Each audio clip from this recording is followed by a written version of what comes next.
I'm here with Olli at the Calling in Antwerp, and we are right after your top 8 match. Man, congratulations. Yeah, thanks. Yeah. It was such an amazing and exciting time to be here and watch you play. Yeah, it was a crazy good event and really close, fun games. Yeah. So it was also your first calling, right? Yeah, my first calling, first time playing Flesh and Blood abroad, and the whole event was really great. Yes.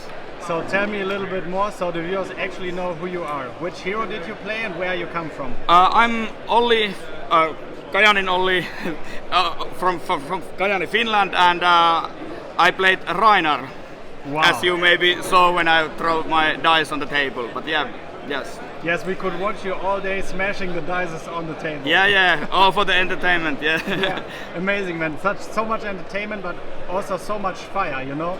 You had so amazing games, and I watched you the whole day. It was really spicy. Yeah, thanks. Yeah, it was cool. Yeah. So you also played other TCGs before, right? Yeah, I have played Magic the Gathering maybe almost for 20 years. Wow. I started with my friends playing on the kitchen table, and then later more tournaments in first in Finland and then also abroad, and then I have played some Hearthstone and then board games also. But I'm quite new to this Flesh and Blood, so I started maybe 8 months ago when my friend asked me to try this game, and if you compare to Hearthstone or Magic, I really love that it's totally different. So I haven't stopped playing Magic. I maybe play a little less now when I all the time goes to Flesh and Blood, but I play both, and I think it's really good that the games are so different. So you can switch them when you want, and yeah. So what did you like about the calling and the experience here at the event? I think the atmosphere was really good, and all the players I faced, really nice guys, and and was it like more than 600 players? Yes, so right. quite a big event. Yeah. And tell me a little bit more about how you test this deck and how do you build it? When I started playing Flesh and Blood, I first played Dash. It was kind of I thought it's good enough, and it was quite cheap. It wasn't the most expensive hero. And then I told to my friends that maybe I can buy this crown and maybe just start and play a little bit. And then I got so excited, and I started trying different heroes. This year we have one Armory Bliss every month, so I have played every month I have played different hero, and Rhinar I played I think like 2 months ago first time, and I think a lot of people make a lot of jokes about Rhinar. There is random things going on, but always in a card game there is a lot of random. There is things that you cannot you can try to do your best, but it's still there is a lot of luck involved, and you always you have to find the best way to react the current situation. So basically with Rhinar I wasn't too worried about the randomness, because if you make clever choices, you have the numbers right, you block and it's not that random than maybe most of the players think. Yes. Okay, so you kind of got inspired to play Rhinar, but tell me a little bit more about the region you're playing in, because I know also you are really connected to the Sweden community, right? Yeah. So I'm now living in Jyväskylä. It's in the middle Finland, and I think there is a big community. Maybe after the Helsinki, the second biggest player count, Flesh and Blood, and I think there are maybe the original players who started playing Flesh and Blood are from Jyväskylä, as far as I know. Then when I got to know, I know a lot of the Flesh and Blood players from Magic, because they have also played Magic before. Yes. And they introduced me to some Nordic players, and we have been kind of changing thoughts about different decks, and maybe have played some games against each other in Talissar, and so I think that Nordics did pretty well here. We had really really good. There was a lot of 5-3s. There was 3 Swedish and 4 Finnish people in day 2 and so on. So the whole team. So I wouldn't say it's a team, but some kind of community still who works together. So yeah, we did quite well. Yeah, that's amazing to see, like the community spirit and the people together. It's really amazing. Yes. And also, before we actually come to something really spicy here on the table, tell me a little bit about your matchup, so people actually know what heroes and people you faced. Okay, so there was a widespread in the day 1, which is pretty usual, and on the day 2 it wasn't that wide. There was a lot of same heroes. But day 1, I first played against Bravo. I won. Then second round, Usuri, which I won. Then third round, I actually played against Tobias from Sweden. Oh. So he won me with Lexi. And then fourth round, there was Dash. And it was kind of surprising. I thought that it will be the boost dash. So I basically sideboarded pretty bad against the turtle dash, so I had to manage with my defense reactions and stuff like that when the opponent wasn't attacking me for that much. But I found out the big turns to make the enough damage there. Then round 5 and 6 I played against Dromai, and that's basically one of the big reasons to bring Rhinar to an event like this. So basically in my test games I haven't lost Rhinar to Dromai yet, so it's just you have so many poppers and they can poke you when you intimidate. And I hate when people are saying percentages because it's always, but it's really favorite. And so 2 Dromais. Then 7th round I played Oldhim. Really close game. I won that one, and then on 8th round I played against Phi. And actually against Phi I won with Reckless Wing, so I was 7-1 after day 1. Yes. And on day 2 there was Oldhim, and some more Oldhim. So I played 3 Oldhims in a row. I won, win, lose, and win. So my second loss was on around 10. So I was 8-2 at the moment. So then I just thought that okay, 3 more rounds. It's just an armory, and then we played like that. So then I had after the loss, Then I won the Oldhim matchup. Then I played in a camera against Usuri. It was tight, and then on win and in was against Azalea. So pretty wide spread of heroes. And then in the top 8 I lost to Lexi, which basically is the kryptonite of the deck. So it was a decision that I will probably lose to Lexi, but I have a good mid-range matchup and really good Dromai, and I'm favorite into Oldhim. So that was my decision making when I bring this Rhinar to this event. Yes. Amazing. Okay, so after you lost in the top 8, you got your prize, right? Yes. So you wanted to open our camera, so let's see. Let's see. Okay, and actually I don't know what can be in here. I haven't seen gold foils yet or something like that. Yes. So this is totally, I have no idea what even can be in here. So let's see. Maybe not smash it in the table and split it. So now a little bit calm down. Okay. Calling top 8 gold foil.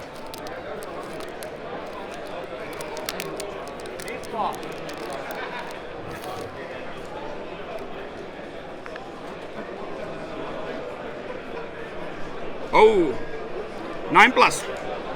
And maybe we do it this way around? Yes, right.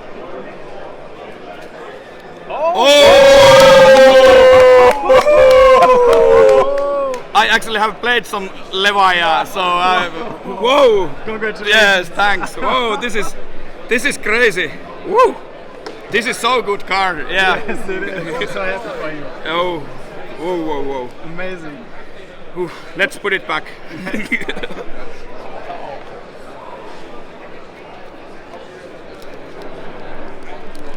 Great. Whoa.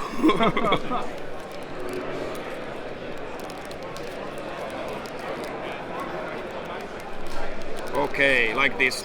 Yes, and we can proceed. Okay. So let's actually come to the deck. Yeah, sure. So basically the mid-range Rhinar and the mid-range matchup was the thing I like about Rhinar. So basically you are playing like a fair game against another mid-range deck, and then you have the big Bloodrush turn which totally turns the tables around.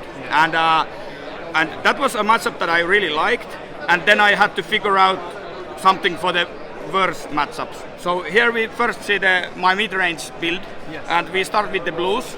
So I'm playing 17 blues.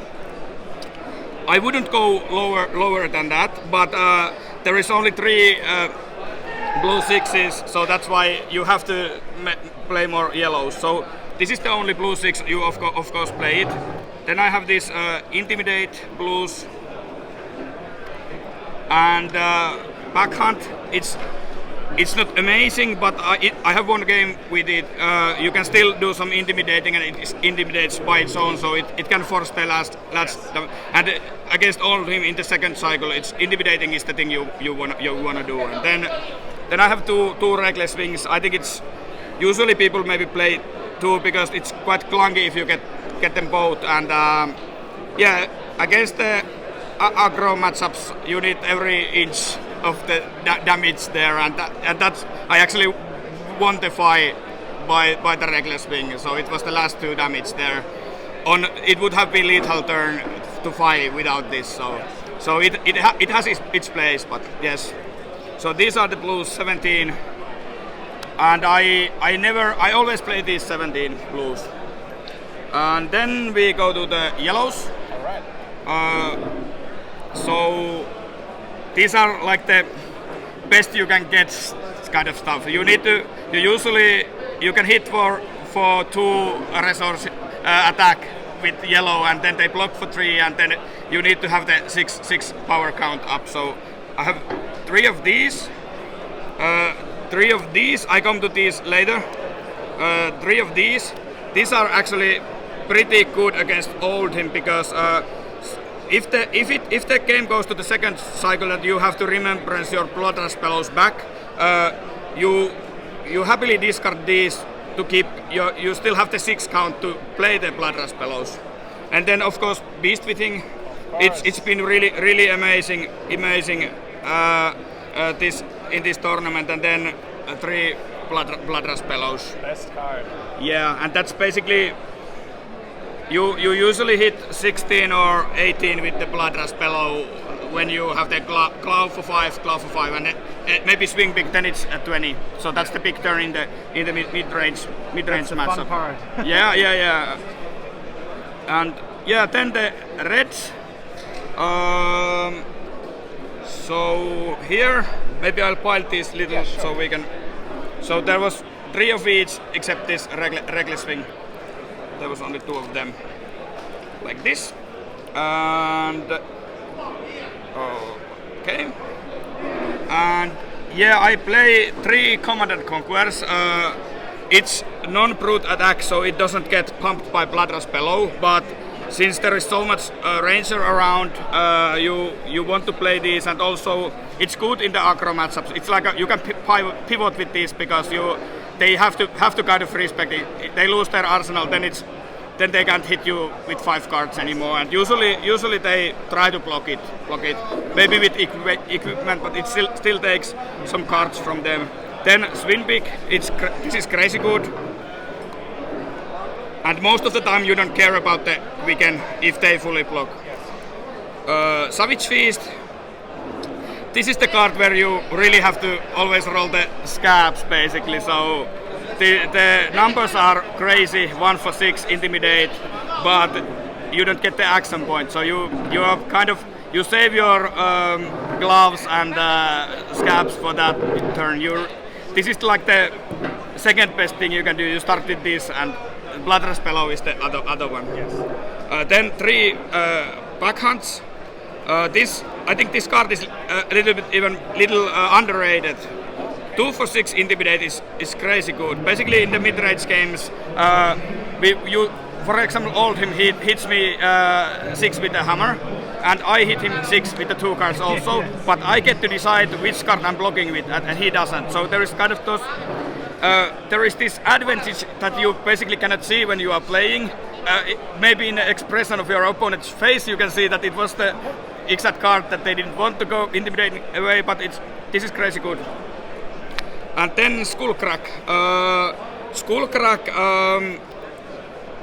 it doesn't do anything particularly well, but it does everything pretty well. So it's sometimes when you have to block a lot in the aggro matchups, maybe you have to leave only 3-card hand, and then blue, Bloodrush Bellow, and this it's a decent 3-card Bloodrush Bellow hand. You get one more resource back, and you can still go from there.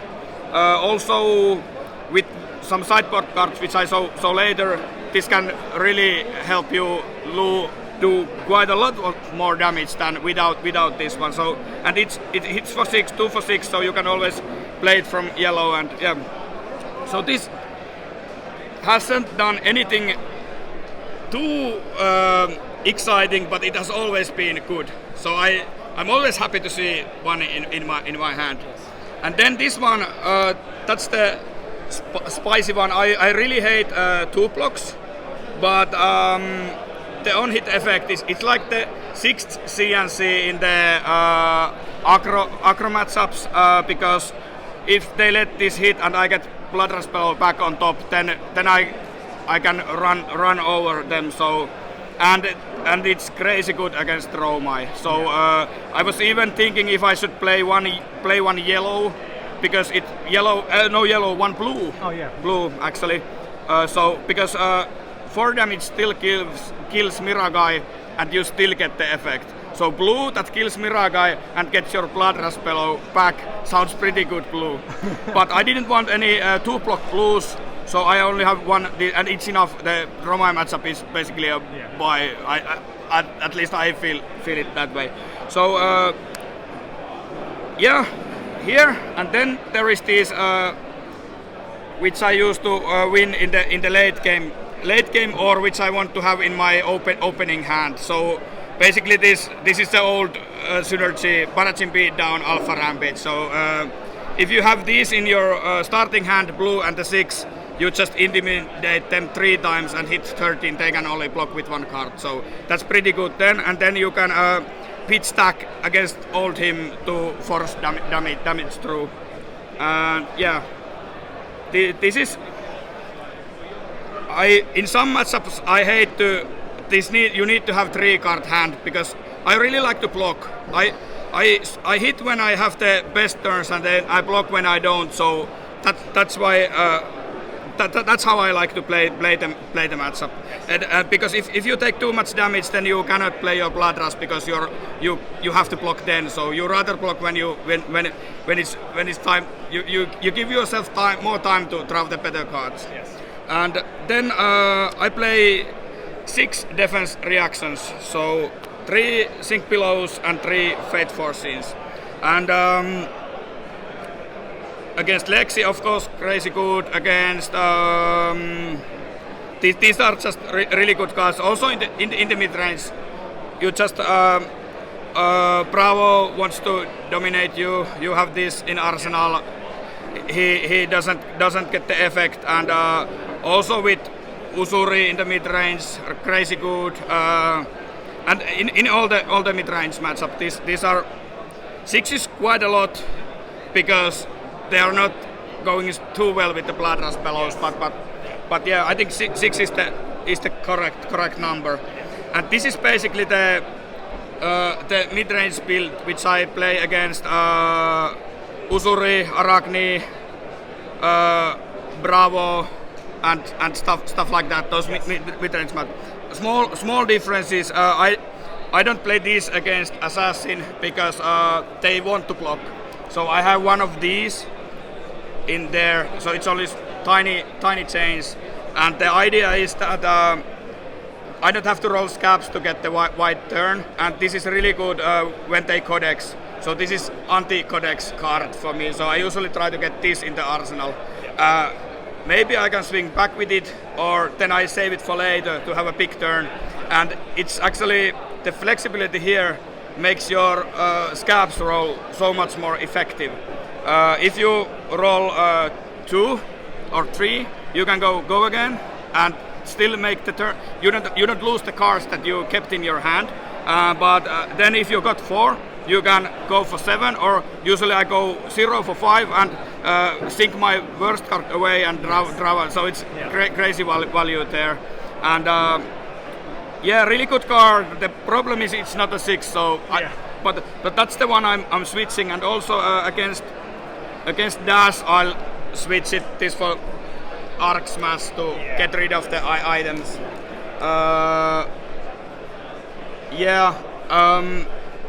Now when I played against the Dash and they was playing the defensive build, I would also take one remembrance against Dash. I thought it's not that bad against the boost Dash, and against the 3-frog Dash you kind of hedge, so you can still beat quite easily the 3-frog if you have this one card. So and maybe the same thing, I didn't play this against Usuri, but it may be correct if you it depends on your play style, but it may be correct to have one of these so to be sure that you get enough Blood Rush Bellows to end the game if you are unlucky that they get to punish maybe one of your Blood Rushes or like that. But yeah, that's the main mid-range build, and the equipment are quite those which you usually use. So I have scabskin leathers, tunic, crown, and gamblers, and I use gloves with this build. So this is kind of the basic build. Okay. Then there is some aggros that you cannot block well enough. So you cannot block them out. They have the numbers if they can keep attacking with their full hands. So against them you have to just wish for the best and keep hitting them back as hard as you can. Yes. So I'll show my aggro build next. So basically the only difference in equipments, I leave the tunic out and I'll take the Heartless Cross Trap to be sure that I get this good Blood Rush. When I get my first Blood Rush Bellow, this is like I always get a good turn. So I need to get this 5/5 plus at least 18 there, and so I think it's quite close. This was the last card I added to my 80 card list. So I was trying to play only with Tunic, but I was happy with it. But I only used it once against Fi. But yeah. Yeah, so it was really good. Yes, and so in that build, because you don't have time to block, I don't play my defense reactions there. Okay. I'll still have this. So I take these 6 out, yes. And I replace them with 6 pulpings and 6 wild rides. Okay. So with 3 each. Yeah. So now this allows me to hit multiple times in a turn, and against aggro, sometimes you whiff with the pulping, but I have seen that my opponents still don't want to block it and they still get the go again from it. And for these, that's the reason I like to have the. Sometimes it happens, sometimes it doesn't, but when it happens, it's a really big benefit for you. For example, if you start with the blue and discard this, you still have 2 resources to hit more. So these have been good.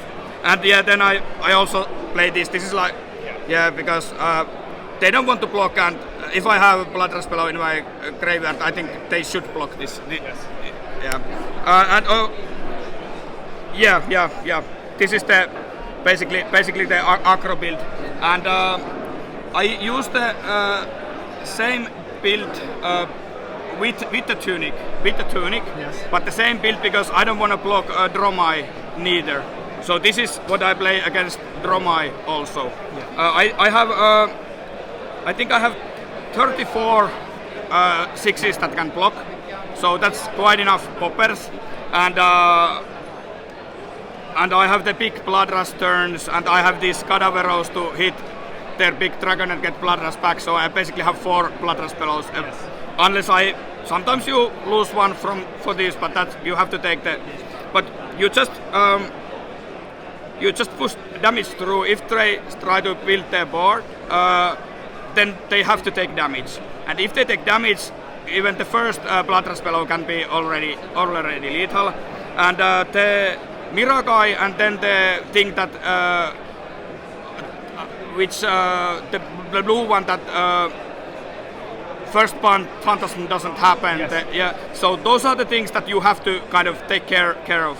Nothing else you don't care. So basically, sometimes your turn you may have 4 card hand, and you still hit only with the claw. Get rid of those annoying. Of course, you can hit with the claw the Miragai, but you can still the Spectra. You can destroy. And if you get rid of those, then you will be fine. So I mean haste banding, right? Is it called haste banding, or which one is it? Mirage, the passing Mirage. Yes, passing Mirage. Yeah. So that's the card that you need to get rid of. I actually against Dromai, I rolled the scabs. I got 2. Okay. And then I would like to re-roll, but then I just still hit you still need to just hit with the claw. It's okay. You can take your time. So, and you can even roll once. It's okay. Because if you roll once, you can still just pop them and get your turn back. So that's just a really good matchup. But yeah, that's the Aggro build. And actually, it's a little bit strange that Lexi and Katsu are also Aggro decks, but I'm not racing them because the math is a little bit different there. So against fight there isn't that many on hits. You only have to take care of the mask triggers, and usually you use your equipment to don't allow your opponent those. But there isn't that many on hit triggers. But Lexi and Katsu, they get so much value from the on hit triggers, so you cannot raise them. Yes. So I have the third build against those two, and also it works. I don't know works, but it's also against Azalea. So 2 Rangers as Katsu. That's the third deck. And just after when I told that I will be blocking, I leave these 6 non-blocks in. So as I said, but anyway. So in those games you have to block. Sometimes you have to block whole hand. Sometimes you block 3 cards from your hand. And we switch weapon actually there. Yeah. So we are not counting on gloves anymore and Bloodrush Bellow that much, because Bloodrush Bellow also needs a big hand.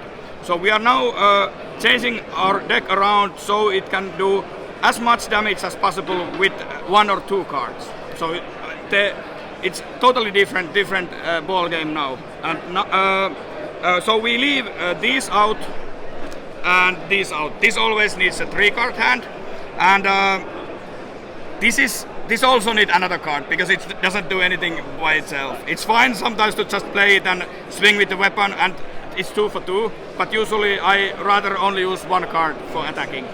And so we take our defense reactions back, and we leave those out, and we take our Cadaverous contraband away, because the Bloodrush Bellow isn't that important anymore, and the equipments are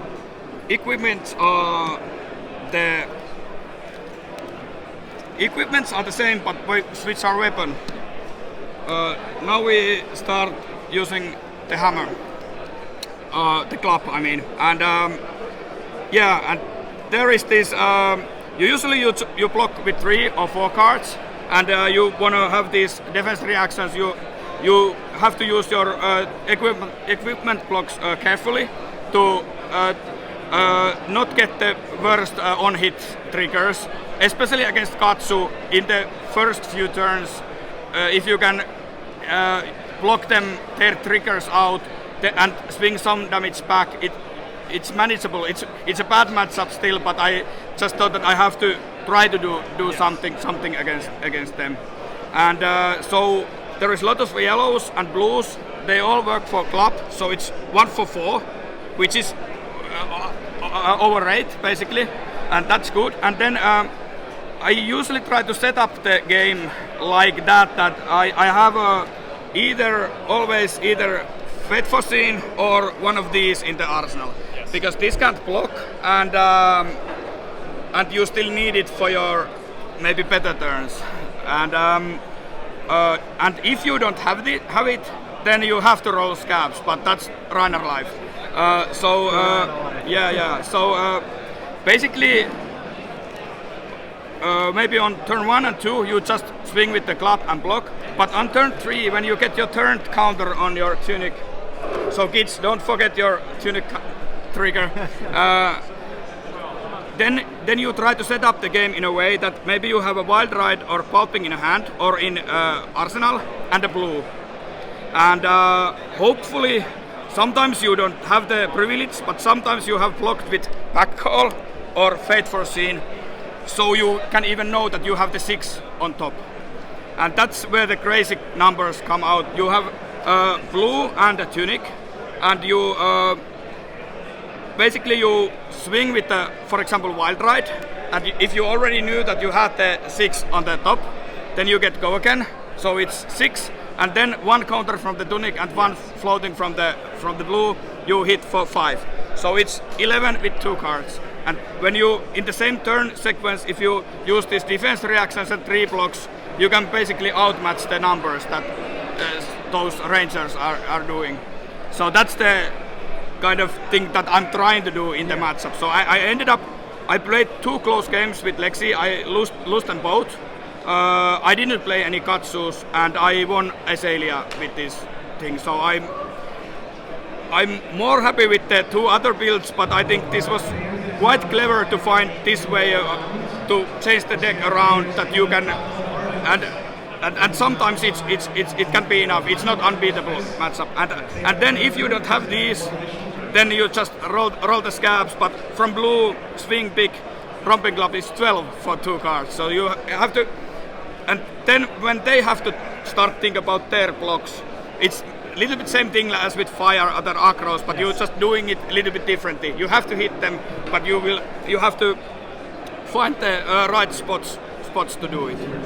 And basically, rest of my cards that you haven't seen yet are, I have 3 Arcane barriers for the wizard. I didn't face any. I wasn't expecting too many of those. I still, if I get some random wizard, then it's good to have. And against Viserai on the draw I play this null rune, so then it be 3 arcane damage on turn 1. But yeah, that's basically the deck. Against Oldhim I play basically the same aggro build. I'm going forward there, but I'll have this in the, so I'm able to do these 6 Bloodrush Bellows, 5 Bloodrush Bellows, and it's kind of fun that I noticed that people haven't maybe played that much Rhinar, because I faced 4 Oldhims, and I saw 3 different equipment sweep against Rhinar. So some of them tried to hit me back, some of them they had this ice shield, and some of them tried to fatigue me with that. So I kind of saw that they didn't know what they were doing, and I know what I was doing. So it was, I like to be on that side of the table. Yeah, but yeah, first calling top 8. I think it's quite good. Yes, for sure. Yeah. You did an amazing job. Yes. I also remember like your winning in for the top 8 was actually with this combo, right? Yeah. So yeah, I won Azalea with dominate from pulping. So yes. he could only block with one card, and that was the little damage. Yeah. There was some. I had to go to 1. I was pretty unfortunate there first, but then in the end it went to my favor. But I think all of us have heard so many bad bit stories already, so I don't go to that. But yeah, it was really close. I had a lot of non-blocks, let's say it that way. Yes. Yeah. Okay. Oh damn. Thank you so much for this in-detail look into your deck and your experience here at the calling in Antwerp. Yes. And for the last question, I only want to ask you, like, are there any shoutouts you want to give at the end of the video? Of course, whole FAP community in Finland, in Jyväskylä. All of my friends in Jyväskylä, which we play a lot of board games with, and then of course to my girlfriend, and family. Yeah. All right, Olli, thank you so much, and Yeah. see you the next time. Yeah, thank you.